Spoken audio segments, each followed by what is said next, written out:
Okay, so we are once again looking at the Senate elections, although this time, instead of doing the individual looks at Senate races, I'm going to make a uh, prediction for the entire map. So let's go ahead and get started here just with filling in the states that we know are going to be safe, Democratic and Republican states.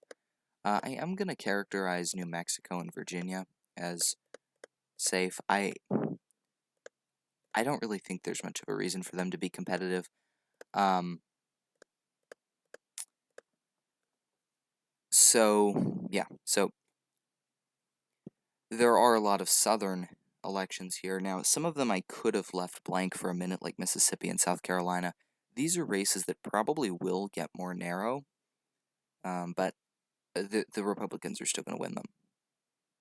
Now, Texas is an interesting race because Texas is one where, Beto O'Rourke came really close in 2018 to winning.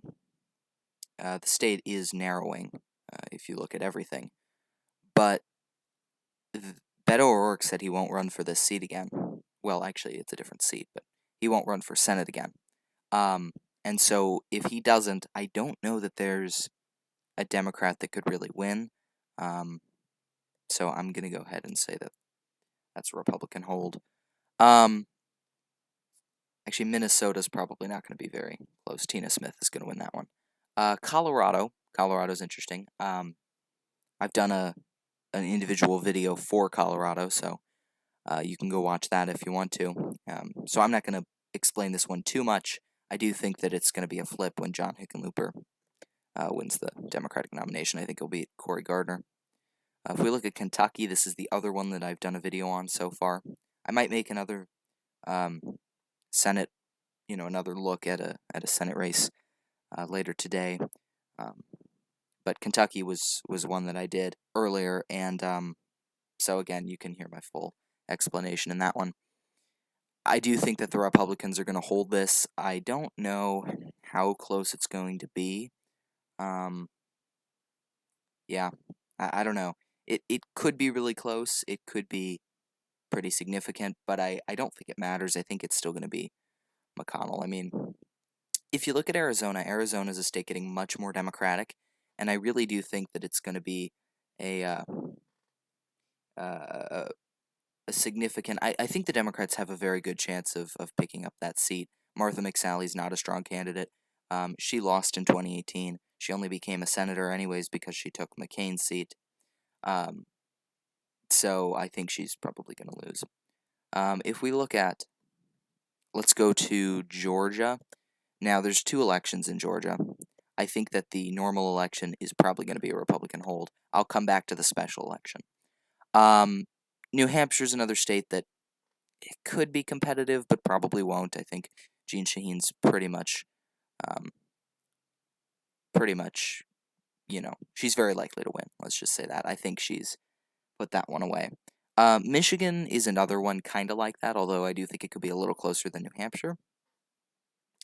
But ultimately, I am going to give it to the Democrats. I think Gary Peters, he doesn't have a lot of name recognition, but I don't see a reason for it to flip. I mean, I know John James is, probably the strongest Republican candidate they've got in Michigan, but and it was a Trump state, obviously. Actually, all of the states I have here are Trump states except Maine, but Michigan was a Trump state. But I still think, if you look at 2018, the Rust Belt sort of it went back to the Democrats in a major way. They won every Senate race in the Rust Belt. All four states had elections, and they won the governor's races in all those states. I do think that Michigan will be a hold for them. Now, if Wisconsin or Pennsylvania had an election, that's a little closer, but obviously they're not. Those seats aren't up for re-election in 2020. Looking at Maine, this is an interesting one because Susan Collins' approval ratings have just crashed ever since the Kavanaugh debacle, and she is really unpopular now in Maine. So I think that this could be definitely a Democratic pickup. If we look back to the South, Alabama's a weird one because you wouldn't expect it to be close on any level. and yet this is a Democratic incumbent seat with Doug Jones holding it. But I don't want to say 2017 was a fluke, but I don't think Doug Jones is going to win re-election. Um, he has voted very, um, he's voted with Republicans a lot in an attempt to sort of, appeal to the Alabama voters, but I don't think they're going to care that much. I think that it's going to be easier to elect the Republican for them than to elect a Democrat that votes with Republicans. Um, so I don't know how much money Democrats are going to spend in Alabama. Kansas is a really weird state right now on this level because they had a governor's race in 2018, and Chris Kobach was the Republican nominee, and he was defeated. So if he gets the nomination for the Republicans for this Senate race, and they have tried to prevent that from happening because they know he would be an awful candidate, and if he wins the nomination, the Democrats very well could take that seat. For now, I'm going to leave it with Republicans, though, but I could definitely see a Democratic pickup there, depending on what happens in the Republican primary. So I've got 4 seats left.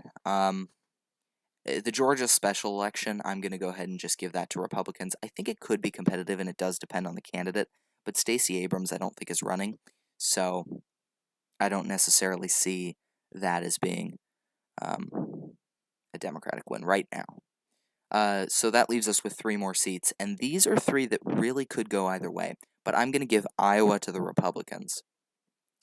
Joni Ernst is very unpopular. Again, like I said, these last 3 could definitely go either way. I will give it to Joni Ernst for now, but in a couple months we could see a completely flipped scenario. Montana's really close. Steve Bullock is running for the Democrats.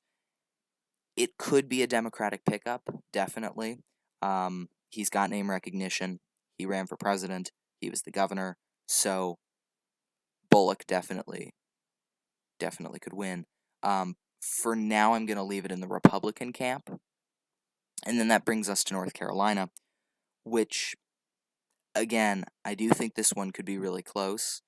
For now, I'm going to leave it with the Republicans. I don't necessarily at this point see a Democratic pickup in North Carolina. But again, in a short period of time, we could see a completely different situation developing there. So that's my prediction: 51-49 Republicans. Very soon this prediction could be completely different. We just don't know what's going to happen. But for today, for right now, that's my prediction. Thanks for watching.